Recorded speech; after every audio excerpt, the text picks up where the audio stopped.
Presentation, interview या किसी भी तरह की परफॉर्मेंस में सबसे जरूरी होती है प्रैक्टिस।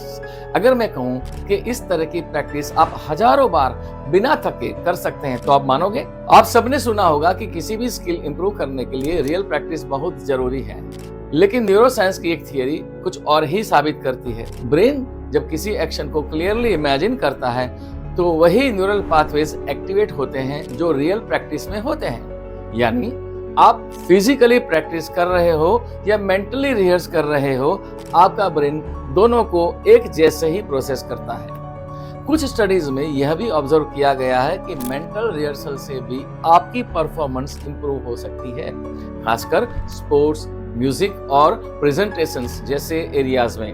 अब एक छोटा सा ऑब्जर्वेशन ट्राई कीजिए। अभी सिर्फ 15 सेकंड के लिए इमेजिन कीजिए आप कॉन्फिडेंटली किसी स्टेज पर खड़े हैं, बिल्कुल क्लियर स्पष्टता से बोल रहे हैं, कोई हेजिटेशन नहीं है। अब एक चीज नोटिस कीजिए, आपकी बॉडी में हल्का सा चेंज, एक एनर्जी शिफ्ट आ रहा है। आपकी ब्रीदिंग, पोस्चर, फीलिंग, इन सब में कुछ पल के लिए बदलाव महसूस होंगे।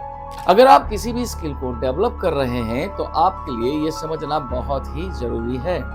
जब आपकी बॉडी रेस्ट में होती है लेकिन माइंड एक्टिव रहता है तो आपकी इमेजिनेशन और भी विविड हो जाती है। कुछ लोग इस स्टेट को प्रैक्टिस के लिए इंटेंशनली यूज करते हैं और इसी अप्रोच को एक स्ट्रक्चर्ड तरीके से एक्सप्लोर किया जाता है, जिसे कहते हैं साइंस ऑफ ल्यूसिड ड्रीमिंग। लेकिन यह स्टेट कैसे आती है और इसे स्टेबल कैसे रखा जाता है, यह इस रील में समझना पॉसिबल नहीं है। अगर आप इस कंसेप्ट को डेप्थ में समझना चाहते हैं तो कमेंट में लिखिए LD और हमारे पेज को लाइक कीजिए और YouTube चैनल को सब्सक्राइब कीजिए।